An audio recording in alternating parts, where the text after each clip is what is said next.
வானொலியில் நீங்கள் கேட்டு மகிழ்ந்த தென்கட்சி கோ சுவாமிநாதன் ஐயா அவர்களின் இன்றொரு தகவல் தொகுப்பினை கேட்டு மகிழுங்கள். ஒரு ஊர்ல 4 நண்பர்கள் இருந்தாங்க. 4 பேரும் சோம்பேறிகள். 4 பேருக்கும் எந்த வேலையும் செய்யறதுக்கு உடம்பு வளையறதில்ல. இருந்தாலும் சோம்பேறித்தனத்துல ஒருத்தருக்கு ஒருத்தர் கொஞ்சம் வித்தியாசம் உண்டு. அதுக்கு தகுந்த மாதிரி அவங்களுக்கு பேர் அமைஞ்சு போச்சு. ஒருத்தன் கால் சோம்பேறி, இன்னொருத்தன் அரை சோம்பேறி, அடுத்தவன் முக்கால் சோம்பேறி, கடைசி ஆளு முழு சோம்பேறி. இவங்க 4 பேரும் நண்பர்கள். அப்புறம் எப்படி காரியம் நடக்கும்? 4 பேரும் ஒரு வீதியில் அப்படியே நடந்து போய்கிட்டு இருக்கிறாங்க. நல்ல பசி. எங்கேயாவது சோறு போடுவாங்களா அப்படின்னு பார்த்துக்கிட்டே வந்தாங்க. அவங்க வந்த வழியில் ஒரு ரூபா காசு கிடந்தது தரையில். அவங்க கண்ணில் அது பட்டுது. ஆனாலும் அதை குனிஞ்சு எடுக்கணுமே, அதுக்கு சோம்பேறித்தனம். முழு சோம்பேறி பார்த்தான். பக்கத்தில் வந்துக்கிட்டு இருந்த முக்கால் சோம்பேறி கிட்ட சொன்னானா, டேய் அதை கொஞ்சம் குனிஞ்சு எடுறா அப்படின்னானா. அவன் என்ன பண்ணான் தெரியுமா? அதுக்கு அடுத்தபடியாக வந்த அரை சோம்பேறி கிட்ட சொன்னானா, டேய் நீ அதை கொஞ்சம் குனிஞ்சு எடுறா அப்படின்னானா. அவன் இவனை விட மோசம். அடுத்தவங்க கிட்ட சொல்லியிருக்கிறான். அவனும் குனியறதுக்கு தயாராக இல்லை. ஆக கூடி கடைசியில் யாருமே காசை எடுக்கலை. என்னத்துக்கு அனாவசியமாக உடம்ப வளைச்சிக்கணும் அப்படின்னு எல்லாரும் பேசாமல் வந்துட்டாங்க. அவங்க பாட்டுக்கு நடந்து வந்துக்கிட்டே இருக்கிறாங்க. எதிரில் ஒருத்தன் வாழைப்பழத்தை வண்டியில் வச்சு தள்ளிக்கிட்டே வந்தான். ரூபாய்க்கு 4 பழம்னு கூவி விற்றுக்கிட்டே வர்றான். இப்போ அந்த முழு சோம்பேறி சொன்னானா, டேய் வழியில் கிடந்ததை 1 ரூபா, அதையாவது எடுத்துக்கிட்டு வந்திருந்தா இப்போ இந்த பழத்தை வாங்கி ஆளுக்கு ஒன்று சாப்பிடலாமே அப்படின்னானா. ஆமாம் சாப்பிட்ருக்கலாமே அப்படின்னாங்களாம் மற்றவங்களும். ஆனாலும் திரும்பி போய் அதை எடுக்கணும்னு யாருக்கும் தோணலை.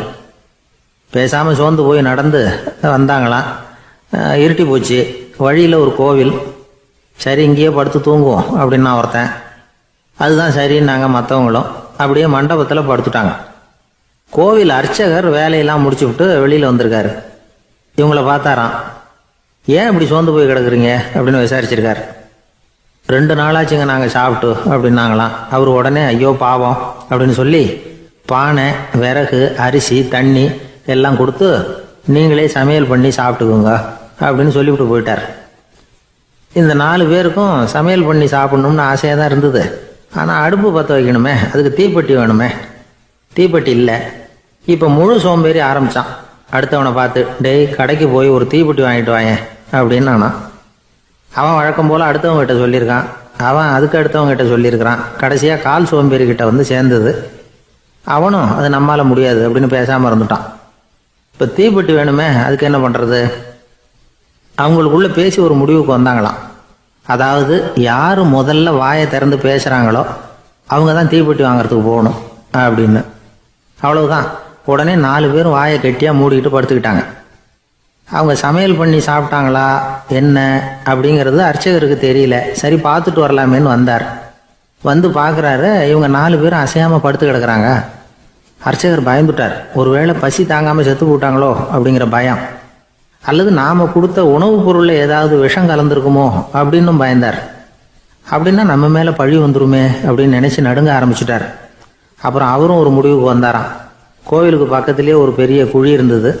அதில் ஒவ்வொருத்தரையா இழுத்துக்கிட்டு போய் போட்டார். கொஞ்சம் மண்ணை தள்ளினார். காலால் மிதிச்சார். அவர் மிதித்த மிதி ஒருத்தன் அடி வயத்தில் போட்டுவிட்டுது. அவன் உடனே வலி தாங்காமல் ஐயோ அம்மான்னு அலறினான். உடனே நடந்தது என்ன தெரியுமா? மற்ற 3 பேரும் துள்ளி எழுந்திரிச்சாங்களாம். அவனை பார்த்து நீ தாண்டா தீப்பெட்டி வாங்க போகணும், நீ தாண்டா வாங்க போகணும், நீ தான் சத்தம் போட்ட அப்படின்னு சொல்லி ஆரம்பிச்சிட்டாங்களாம். அர்ச்சகர் பார்த்தார். இது பேய் மாதிரி தெரியுதுன்னு நினச்சிக்கிட்டு ஒரே ஓட்டமாக ஓடி போட்டாராம். கிராமப்புறங்களில் இப்படி ஒரு கதையை சொல்கிறது உண்டு. சோம்பல்ங்கிறது நம்ம முன்னேற்றத்துக்கு பெரிய தடை அப்படிங்கிறத நாம் புரிஞ்சுக்கணும். அதுதான் இந்த கதை சொல்கிற நீதி. ஒரு பள்ளிக்கூடத்தில் ஒரு புதுமையான போட்டி நடந்துதான். அதாவது சோம்பேறித்தனத்துக்கு பரிசு. அதில் 2வது பரிசு யாருக்குன்னு அறிவிச்சாங்க. ஒரு பையன் எழுந்திரிச்சு மெதுவாக நடந்து போய் பரிசை வாங்கிட்டான். அடுத்தது முதல் பரிசு யாருக்கு அப்படின்னு அறிவிச்சாங்களாம். அவன் கடைசி வரிசையிலேருந்து கத்தனானா, ஐயா அதையும் அந்த பையன் மூலமாகவே கொடுத்து அனுப்பி வச்சுருங்க, இங்கே வந்ததை நான் வாங்கிக்கிறேன் அப்படின்னானா. என்னுடைய நண்பர் ஒருத்தர், அவருக்கு ஜாதகத்தில் நம்பிக்கை உண்டு. அவரே ஜோசியம்லாம் பார்ப்பார். என்ன சார் இந்த காலத்தில் இதையெல்லாம் நம்பிக்கிட்டு இருக்கீங்களே அப்படின்னு கேட்டால், உங்களுக்கு ஒன்றும் தெரியாது சார். இந்த உலகத்தில் ஒவ்வொருத்தரும் அவங்கவங்க செய்கிற நல்லது கெட்டதுக்கு தகுந்த பலனை அனுபவிச்சே தீரணும் பார். அது மட்டும் இல்லை, ஒருத்தர் செத்துட்டா கூட அவன் செஞ்ச பாவ புண்ணியங்கள் கூடவே போய்கிட்டு இருக்கும் பார். அது எப்படி கூட போவோம் அப்படின்னு குதர்க்கமாக கேட்டா அதுக்கு அவர் ஒரு கதை சொன்னார். அது ரொம்ப சுவாரஸ்யமாக இருந்தது. அது என்ன கதைன்னா, ஒரு ஊரில் ஒருத்தர் இருந்தாராம். அவர் ஜோசியம் பார்க்கறதுல ரொம்ப கெட்டிக்காரரான். ஒருத்தருடைய தலைமுடியை மட்டும் அவர்கிட்ட காட்டினா போதும், அதை மட்டும் பார்த்துட்டு அவருடைய ஜாதகத்தையே அலசி விடுவாராம். அப்பேற்பட்ட திறமை. அந்த ஆள் ஒரு சமயம் கன்னியாகுமரி கடற்கரைக்கு போயிருந்திருக்கார். அங்கே கரை ஓரமாக ஒரு மண்டை ஓடு கிடந்திருக்கு. அதை எடுத்து பார்த்துருக்கார். அந்த மண்டை ஓட்டை வச்சுக்கிட்டே அதோட ஜாதகத்தை அலசியிருக்கார். இந்த மண்டை ஓட்டுக்கு உரிய ஆசாமி வாழ்க்கையில ரொம்ப கஷ்டப்பட்டிருக்கணும், நிறைய கஷ்டத்தை அனுபவிச்சிருக்கணும். அது தாங்க முடியாம தான் கடல்ல விழுந்து தற்கொலை பண்ணிட்டு இருக்கான் அப்படிங்கிறத அவரு கணிச்சுட்டார். இருந்தாலும் இந்த மண்டை ஓடு இன்னமும் அனுபவிக்க வேண்டியது பாக்கி இருக்கு அப்படிங்கிறத அவர் உணர்ந்தாராம். அது சரி, ஒருத்தன் உயிரோடு இருக்கிற வரைக்கும் நல்லது கெட்டதை அனுபவிக்க முடியும், செத்ததுக்கு அப்புறமும் பாக்கி இருக்குன்னா அதை எப்படி அனுபவிக்கிறது?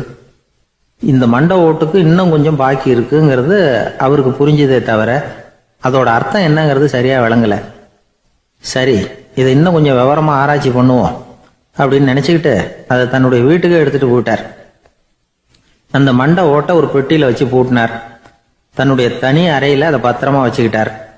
தினமும் ராத்திரி ஆனதும் தன்னுடைய மனைவியை பார்த்து, நீ போய் பூஜை அறையில தனியா படுத்துக்க அப்படின்னு சொல்லிவிட்டு தினம் ராத்திரி 12 மணிக்கு பெட்டியை திறந்து அவர் பார்ப்பார். மண்டை ஓடு அப்படியே இருந்தது தவிர இன்னும் கொஞ்சம் பாக்கி இருக்குங்கிறதுக்கு அர்த்தம் அவருக்கு விளங்கல. அந்த மண்டை ஓட்டுக்கு இன்னும் என்ன பாக்கி இருக்க போகுது? இப்படியே ஒரு 10 நாள் போச்சு. அந்த வீட்டம்மாவுக்கு சந்தேகம் வந்துட்டுது. நம்ம வீட்டுக்காரரு நம்மளை தனியா ஏன் தூங்க சொல்றார் அப்படிங்கிற சந்தேகம். உடனே பக்கத்து வீட்டு அம்மா கிட்ட விஷயத்த சொல்லியிருக்கிறாங்க. அந்த அம்மா உடனே, நீ கவலைப்படாத, நான் கண்டுபிடிச்சு சொல்றேன் அப்படின்னு சொல்லிவிட்டாங்களாம். அன்னைக்கு ராத்திரியே ஜன்னல் வழியா எட்டி பார்த்துருக்குறாங்க. இந்த ஆள் மண்டை ஓட்டை கையில வச்சுக்கிட்டு அதை திருப்பி திருப்பி பார்த்துக்கிட்டு இருக்கிறான். அதை பார்த்துட்டாங்க. மறுநாள் காலையில அவரோட மனைவியை பார்த்தாங்க. ஏம்மா, உன் வீட்டுக்காரருக்கு நீ முதல் மனைவியா 2வது மனைவியா அப்படின்னு கேட்டாங்களாம். எனக்கு தெரிஞ்ச வரைக்கும் நான் ஒருத்தி தான் அவருடைய மனைவி அப்படின்னாங்களாம் அவங்க.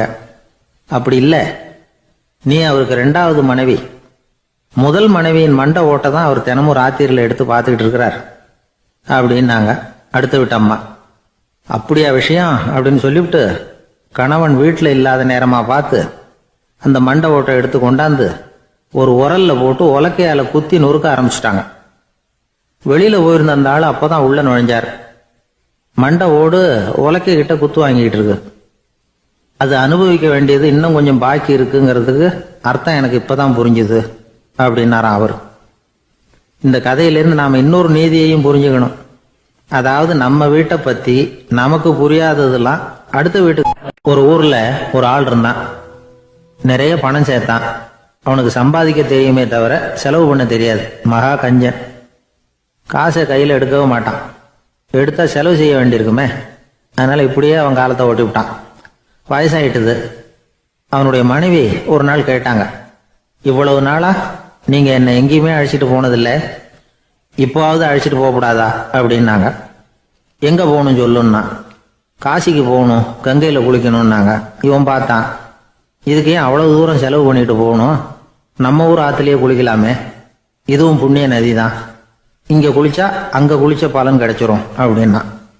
சரின்னு 2 பேரும் ஆத்தங்கரைக்கு போனாங்க.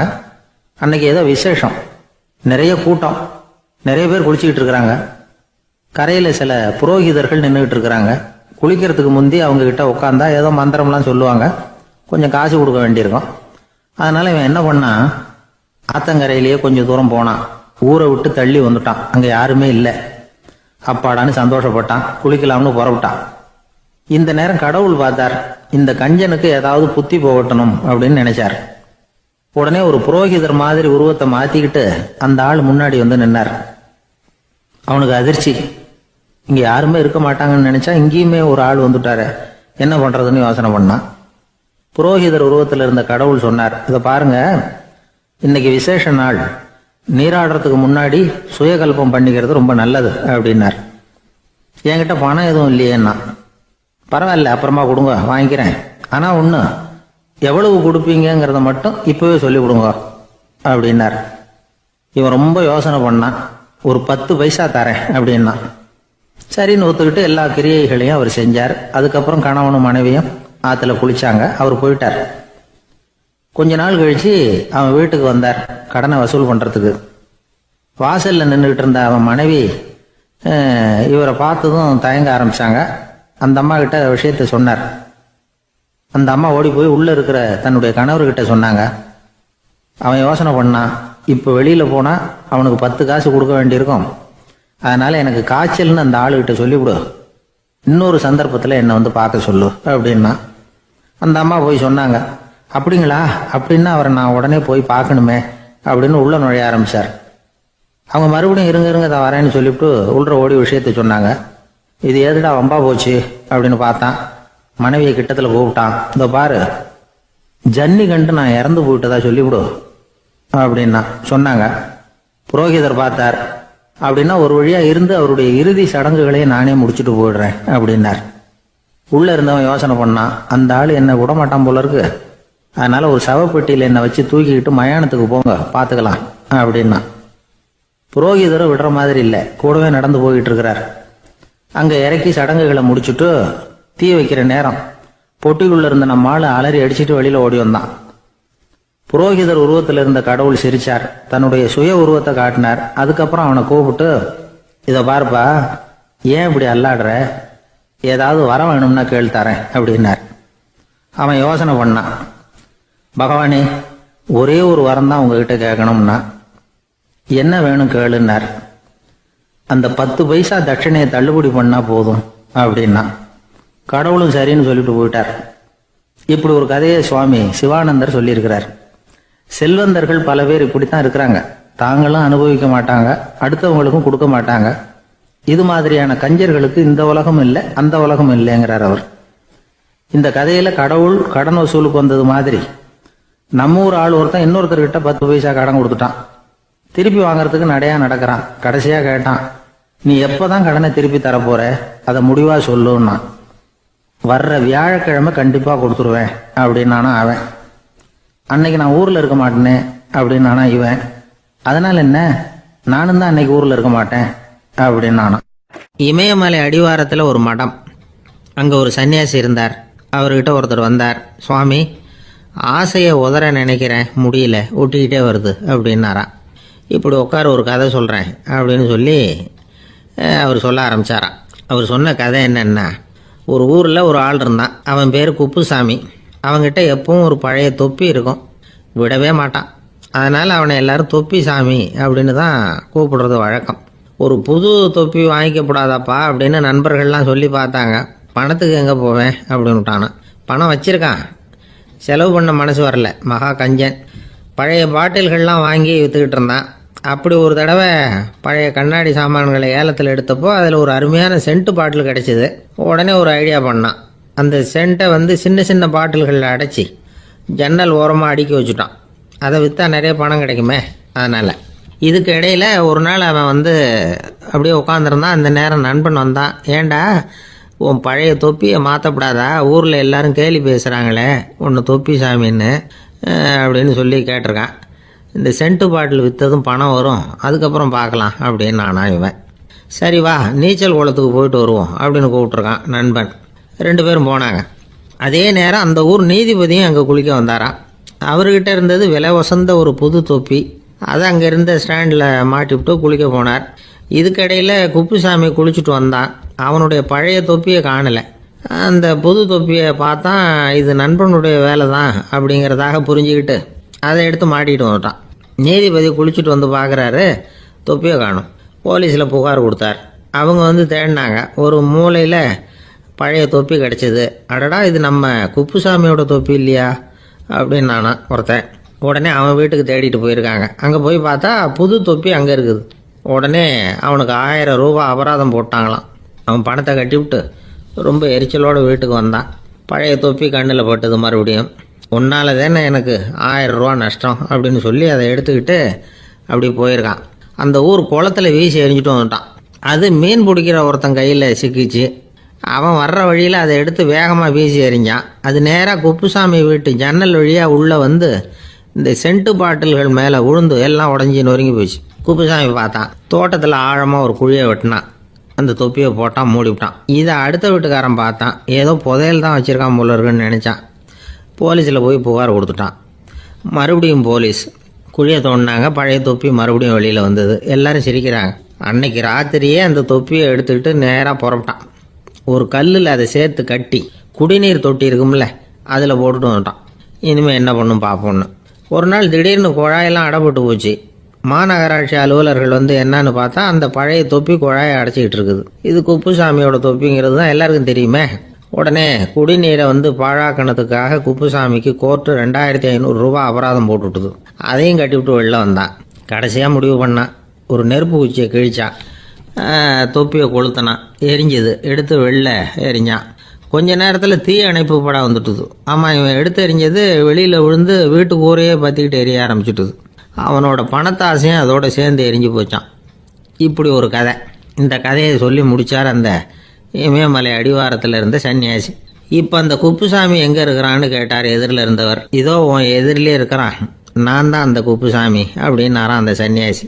அந்த குப்புசாமி கிட்ட இருந்தது மாதிரி ஒரு பழைய தொப்பி நம்ம ஒவ்வொருத்தர்கிட்டையும் உண்டு. அதை எப்படி தொலைக்கிறதுன்னு தெரியாமல் தடுமாறிக்கிட்டு இருக்கிறோம். அது என்ன தொப்பிங்கிறீங்களா? அதுதான் நம்மை சூழ்ந்திருக்கிற மாயை அப்படிங்கிறார் சுவாமி சின்மயானந்தர். மெய்ஞானம் கிடைக்கிறப்போ மாயை வந்து எரிஞ்சு போகும் அப்படிங்கிறது அவருடைய கருத்து. நம்மால் ஒருத்தர் வேகமாக ஓடி வந்தார். காலில் மாட்டியிருந்த பழைய செருப்பு ரெண்டையும் ஆவேசமாக தூக்கி ஒரு கிணத்துல போட்டுட்டு வெறுங்காலோடு நடந்து வந்துக்கிட்டு இருக்கிறார். ஏன் அப்படி பண்ணீங்க அப்படின்னு கேட்டோம். அந்த செருப்புக்கு சொந்தக்காரன் வந்து பின்னாடி வந்துக்கிட்டு இருக்கிறான், அதனால் அப்படி பண்ணேன் அப்படிங்கிறார் இவர். எனக்கு இது மட்டும்தான் சார் தெரியும், இதை தவிர வேறு எதுவும் தெரியாது அப்படின்னு சொல்லிக்கிட்டே காலம் தள்ளுறவங்க ரொம்ப பேர். அவங்கெல்லாம் கஷ்டப்பட வேண்டியிருக்கும். ஒருத்தர் தன்னுடைய தொழிலில் ரொம்ப கெட்டிக்காரராக இருக்கலாம். அதுக்காக எப்பவும் அதே ஞாபகத்தில் இருந்துக்கிட்டு உலகியல் அறிவு இல்லாமல் இருந்துடக்கூடாது, அது ஆபத்து. இதுக்காக நம்ம தாத்தா பாட்டிலாம் ஒரு கதை சொல்லுவாங்களே, கேள்விப்பட்டிருக்கீங்களா? ஒரு சமயம் ஒரு 4 பேர் சேர்ந்து வெளியூருக்கு பிரயாணம் போனாங்களாம். அந்த 4 பேர் எப்படி தெரியுமா? ஒருத்தர் வந்து வேதாந்தி, இன்னொருத்தர் சங்கீத வித்வான், 3வது ஆள் வைத்தியர், 4வது ஆள் ஜோசியர். இவங்க 4 பேரும் நண்பர்கள். அதனால் சேர்ந்து புறப்பட்டாங்க. வழியில் ஒரு ஊரில் தங்கினாங்க. இருட்டி போச்சு. அதனால் இன்றைக்கி ராத்திரி இங்கேயே தங்கி இருந்துட்டு நாளைக்கு புறப்படலாம் அப்படின்னு தீர்மானம் பண்ணாங்க. சாப்பாட்டுக்கு என்ன பண்ணுறது? அங்கேயே கடத்தெருவுக்கு போய் சாமான்லாம் வாங்கியாந்து சமைச்சு சாப்பிட்லாம்னு முடிவு பண்ணாங்க. 4 பேர் இருக்கிறதுனால ஆளுக்கு ஒரு காரியமாக செய்யலாம் அப்படின்னு வேலையை பிரிச்சுக்கிட்டாங்க. வைத்தியர் வந்து கறிகாய் வாங்க போனார், வேதாந்தி வந்து எண்ணெய் வாங்க போனார், ஜோசியர் வந்து பலசரக்கு வாங்க போனார், சங்கீத வித்வானுக்கு சமைக்கிற வேலை. எல்லாம் சரி, ஆனால் நடந்தது என்ன தெரியுமா? கடைத்தெருவுக்கு காய்கறி வாங்க போனார்ல வைத்தியர், அங்கே போய் மார்க்கெட்டில் பார்த்தார். ஒவ்வொரு கறிகாயாக எடுத்து பார்த்தார். இது பித்தம், உடம்புக்கு ஒத்துக்காது, இது வாயு, உடம்பு ஒத்துக்காது அப்படின்னு ஒவ்வொன்றா தள்ளினார். கடைசியில் ஒன்றுமே தேரல, வெறுங்கையோடு திரும்பி வந்துக்கிட்டு இருக்கிறார். எண்ணெய் வாங்க போனார் வேதாந்தி, அவர் ஒரு தொன்னையில் எண்ணெயை வாங்கினார். பேசாமல் அதை எடுத்துகிட்டு வர வேண்டியது தானே, முடியல. அவருடைய வேதாந்த மூளை சிந்திக்க ஆரம்பிச்சுட்டுது. இந்த தொன்னைக்கு எண்ணெய் ஆதாரமா அல்லது எண்ணெய்க்கு தொன்னை ஆதாரமா அப்படிங்கிற ஆராய்ச்சியில் இறங்கினார். என்னாச்சு தெரியுமா? அப்படி கவுத்து பார்த்தார். வாங்கின எண்ணெய் பூராவையும் வழியில் கொட்டிவிட்டு வெறும் தொன்னையோடு வந்து சேர்ந்தார். பலசரக்கு வாங்க போனார் ஜோசியர், அவர் ஒரு வழியில் பார்த்தாரு. வழியில் வந்தவங்களெல்லாம் அங்கங்கே ஒரு மரத்தடியில் உட்கார வச்சு அவங்களுக்கெல்லாம் ஆர்வம் சொல்ல ஆரம்பிச்சிட்டார். அப்படி ஒவ்வொருத்தராக சொல்லி முடிச்சுட்டு கடத்தருக்கு போய் சேர்ந்தார். இவர் அங்கே போய் சேர்றதுக்குள்ளே ரொம்ப நேரம் ஆகிட்டுது. கடையெல்லாம் பூட்டி விட்டு போயிட்டாங்க. என்ன செய்கிறது? அவரும் வெறுங்கையோடு திரும்பி வந்து சேர்ந்தார். சரி, இவங்க கதை தான் இப்படி ஆச்சு. அங்கே சமைக்கிறதுக்காக உட்காந்துருந்தார் சங்கீத வித்வான், அவர் கதை என்னாச்சு தெரியுமா? அங்கே அவர் அடுப்பை பற்ற வச்சு ஒலையை கொதிக்க வச்சார். அதாவது ஒரு பானையில் தண்ணியை ஊற்றி அடுப்பில் வச்சார். அது கொதிக்க ஆரம்பிச்சிது. தண்ணி கொதிக்கிற சத்தம் இருக்குதுல்ல, அது இவருக்கு தாளம் போடுறது மாதிரி இருந்தது. ஒரே குஷி, பாட ஆரம்பிச்சிட்டார். பாடிக்கிட்டே உற்சாகமாக கையில் இருந்த கரண்டியால் அந்த பானையில் தட்டினார், தாளம் போடுறதா நினச்சிக்கிட்டு. அவ்வளவுதான், பானை பட்டுன்னு உடஞ்சி போச்சு. தலையில் கையை வச்சுக்கிட்டு அவரும் உட்காந்துட்டார். எந்த தொழில் தெரிஞ்சாலும் சரி, அதை புத்திசாலித்தனமாக பயன்படுத்த தெரியலன்னா ஆபத்து தான். அதுக்காக தான் இந்த கதை. ஒரு பஸ்ஸு டிரைவர் ரொம்ப கெட்டிக்காரரு. பஸ்ஸை ரொம்ப திறமையாக ஆபத்து இல்லாமல் ஓட்டினதுக்காக பரிசுலாம் வாங்கினவர். அவரே ஒரு படகு ஓட்டுறதுக்காக அழைச்சிட்டு போயிருக்கிறாங்க, மோட்டார் படகு. அதையும் ரொம்ப திறமையாக தான் ஓட்டிகிட்டு போயிருக்கிறாரு. நடுக்கடலில் போனதும் படகு நின்று போச்சு, மோட்டாரில் ஏதோ கோளாறு. என்ன செய்யலாம் அப்படின்னு அந்த டிரைவரை கேட்டிருக்கிறாங்க படகுல இருந்தவங்கெல்லாம். அப்போ அவர் சொன்னாராம், கவலைப்படாதீங்க, ஒன்றும் பிரச்சனை இல்லை, எல்லாரும் கொஞ்சம் கீழே இறங்கி பின்னாடி தள்ளுங்க, மோட்டார் ஸ்டார்ட் ஆகிடும் அப்படின்னாராம். ஒரு ஊரில் ஒரு இளைஞன் இருந்தான். ஒரு நாள் அவன் ஒரு குருவை தேடிக்கிட்டு புறப்பட்டான். ஊரை விட்டு வெளியில் போனான். போகிற வழியில் ஒரு காடு. அந்த காட்டில் ஒரு மரத்தடியில் ஒரு பெரியவர் உட்காந்துருக்கிறார். அமைதியாக மௌனமாக அவர் அமர்ந்திருக்கிறார். இந்த பெரியவரை விசாரிக்கலாம், குருவை தேடி கண்டுபிடிக்கிறதுக்கு இவர் ஏதாவது ஒரு வழி சொல்லி கொடுப்பார் அப்படின்னு நினச்சிக்கிட்டு அவரை நெருங்கினான். ஐயா, எனக்கு ஒரு குரு தேவை, எங்கே கிடைப்பார், அவரை எப்படி அடையாளம் கண்டுபிடிக்கிறது, அதை பற்றி ஏதாவது விவரம் சொன்னீங்கன்னா நான் கண்டுபிடிச்சிக்குவேன் அப்படின்ட்டுருக்கான். பெரியவர் நிமிர்ந்து பார்த்தார். தம்பி, அது ரொம்ப சுலபம். அவர் வயசானவராக இருப்பார், என்னை விட சுமார் 30 வயசு அதிகமாக இருக்கும். அவர் ஒரு மரத்தடியில் தான் உட்காந்துருப்பார் அப்படின்ட்டுருக்கான். சரிங்க பெரியவரே, அது என்ன மாதிரியான மரம், எப்படி இருக்கும் அப்படின்னு கேட்டிருக்கான். பெரியவர் அந்த விவரங்களையும் சொல்லியிருக்கிறாரு. அது மட்டும் இல்லை, சந்திக்கிற நாள், நேரம், வினாடி முதற்கொண்டு எல்லா விவரங்களையும் துல்லியமாக சொன்னாராம். இவ்வளவு விவரங்களை இவரால் எப்படி சொல்ல முடியுது அப்படின்னு இவனுக்கு ஆச்சரியம். இருந்தாலும் அந்த பெரியவர் கடைசியாக ஒரு விவரம் சொன்னார்.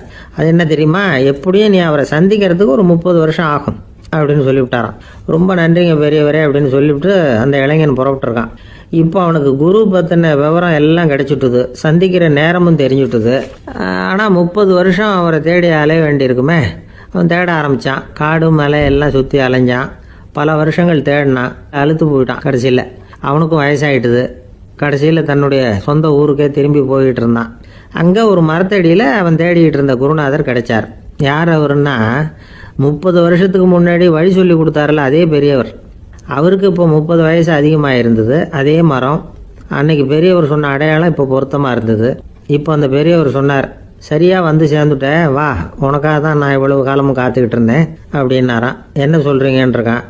30 வருஷத்துக்கு முன்னாடி என்கிட்ட வந்தியே, அப்போவே என் காலம் வந்து முடிஞ்சு போயிருந்தது.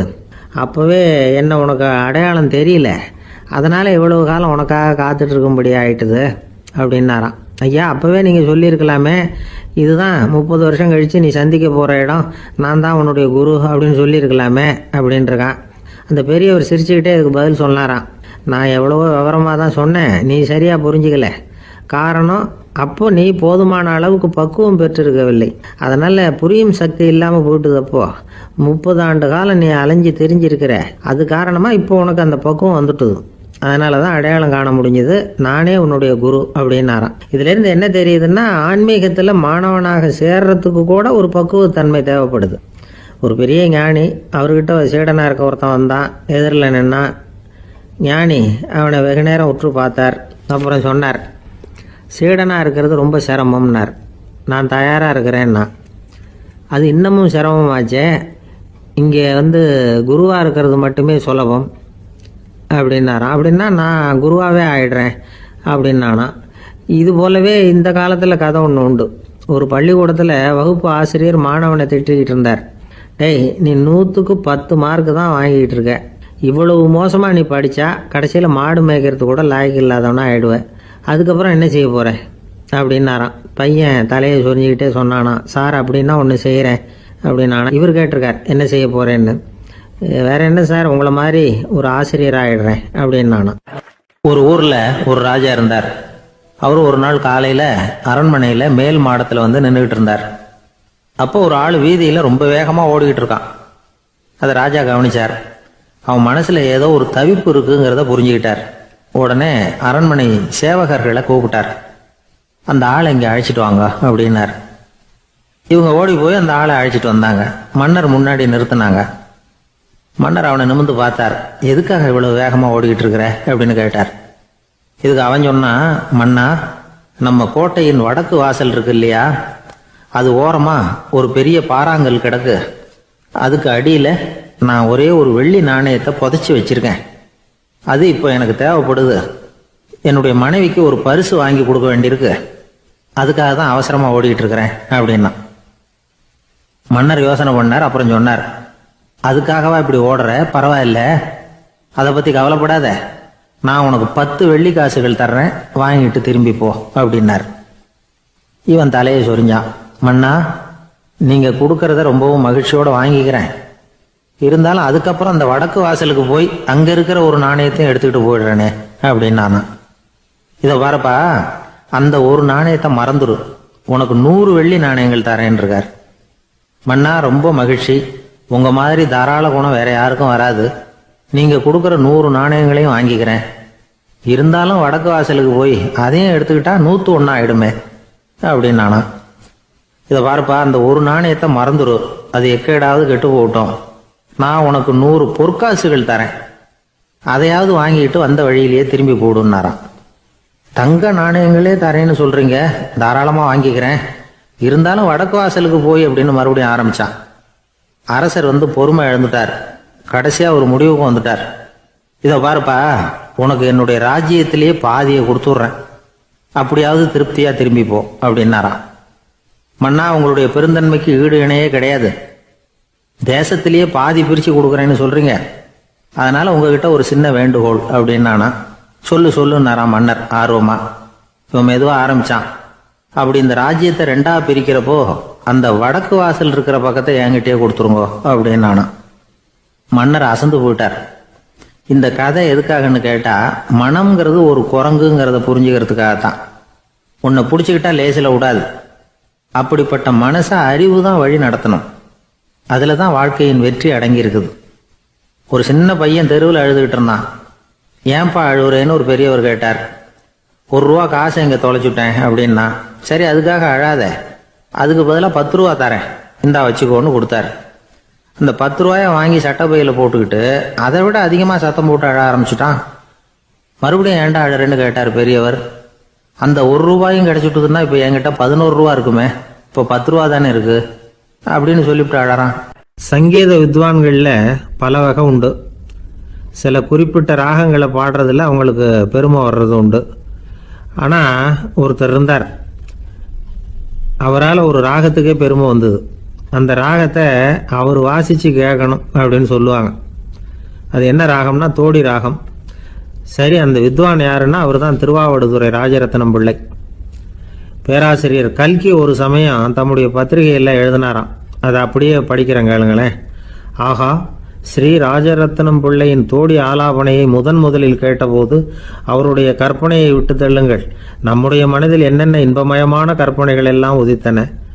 குழந்தை தாயிடம் கொஞ்சம் குரலை கேட்டோம், அன்னை குழந்தையிடம் கொஞ்சம் குரலை கேட்டோம், ரதியும் மன்மதனும் பேசிக்கொண்ட காதல் மொழிகளை கேட்டோம், முருகன் சிவபெருமான் செவிகுளிர மொழிந்த உபதேசத்தை கேட்டோம், கலைமகள் கவிஞனுக்கு அருளிய ஆசி மொழிகளை கேட்டோம், நாரத முனிவருடைய தம்பூரா சுருதியை கேட்டோம், ராவணன் தன் எலும்பை ஒடித்து வீணையாக செய்து வாசித்த கானத்தை கேட்டோம், கானப் பறவைகளின் கலகல ஒலியை கேட்டோம், கோல குயில்களின் குரல் இனிமையை கேட்டோம். இப்படிலாம் பேராசிரியர் கல்கி விமர்சனம் எழுதியிருக்கிறார். திருவாவடுதுறை ராஜரத்னம் பிள்ளை அவர்களுடைய வாசிப்பை கேட்டுட்டு டி.என். ராஜரத்னம் பிள்ளை இறந்து போனார். அப்போ கவிஞர் கண்ணதாசன் எழுதினார், செவியனில் ஓடி எங்கள் சிந்தையில் ஓடி இந்த புவியெல்லாம் ஓடி நின்பார் பொங்கிய தோடி வேறிங்கு எவரிடம் போகும் ஐய இனி அதை காப்பார் யாவர் அவிந்தனின் சடலத்தோடே அவிந்தது தோடிதானும் அப்படின்னு எழுதினாராம். அந்த அளவுக்கு அவருடைய தோடியை ரசித்தவர்கள் உண்டு. அதே மாதிரி தோடின்னா என்னன்னு தெரியாமலே அவரை ரசித்தவங்களும் அந்த காலத்தில் உண்டு. அதாவது ஒரு பெரிய சபையில் இவர் வாசிச்சுக்கிட்டு இருக்கிறார். பாதியில் ஒரு பெரிய மனுஷன் உள்ளே வந்தார். அவர் உடம்புல பட்டு வேஷ்டி, ஜருகை, அங்கவஸ்திரம், வாயில் வெத்தலை, வாசனை புகையில, காதில் வைரக்கடுக்கன், கழுத்தில் தங்க சங்கிலி, கை விரல் பூரா மோதிரம், கையில் ஒரு வெள்ளி வெத்தலை புட்டி, உதவிக்கு 2 பேர் பக்கத்தில். இவ்வளவு பந்தாவோட வரார் கச்சேரி கேட்கறதுக்கு. இப்படி வந்தவர் முதல் வரிசையில் உட்கார்ந்தார். வித்வான் வாசித்து முடித்ததும் இவர் அவரை பார்த்து, ஐயா, நீங்கள் தோடி வாசிக்கிறதுல ரொம்ப கெட்டிக்காரர்னு கேள்விப்பட்டிருக்கேன், அதை கேட்கறதுக்காக தான் மெனக்கிட்டு வந்திருக்கிறேன், அதை வாசிங்களேன் அப்படின்னாராம் இந்த பெரியவர். ராஜரத்னம் பிள்ளைக்கு ஒன்றும் புரியல. ஏன்னா இது வரைக்கும் அவர் வாசிச்சுக்கிட்டு இருந்ததே அந்த தோடி ராகத்தை தான். அதை வாசித்து முடித்ததும் அதை வாசிங்களேன்னு இவர் கேட்குறார். அப்படின்னா இவரோட ஞானம் எப்படிப்பட்டது? இவ்வளவும் கேட்டுட்டு இப்படி கேட்குறாரே அப்படின்னு அவர் யோசிச்சிருக்கிறார் ராஜரத்னம் பிள்ளை. உடனே என்ன பண்ணார் தெரியுமா? பக்கத்தில் ரொம்ப சாதுவாக சுருதி போட்டுக்கிட்டு இருந்த ஒரு முதுகில் ஓங்கி ஒரு குத்து விட்டாராம். அவருக்கு ஒன்றும் புரியல, எதுக்கு நம்மளை அடிக்கிறார் இவர், நம்மளை குத்துறாரு வித்வான்னு. அவர் அதிர்ச்சியால் இவர் நிமிர்ந்து பார்த்துருக்கார். அப்போ ராஜரத்னம் பிள்ளை சொன்னாராம், ஏய்யா ஐயா பெரிய மனுஷன், என்னுடைய பரம ரசிகர், தோடி ராகம் கேட்கணுங்கிறதுக்காக இவ்வளவு தூரம் வந்திருக்கிறார், வந்து வரிசையில் உட்காந்துருக்கார். நீ இந்த சமயம் பார்த்து தோடி ராகம் வாசிக்கிற நாதஸ்வரத்தை வீட்டில் வச்சுட்டு வந்துட்டியே, இப்போ ஐயாவுக்காக அந்த ராகத்தை நான் எப்படி வாசிக்கிறது அப்படின்னு சொல்லிவிட்டு மறுபடியும் முதுகில் ஒரு அடி கொடுத்தாராம். அடி வாங்கினவருக்கே சிரிப்பு அடக்க முடியலையா.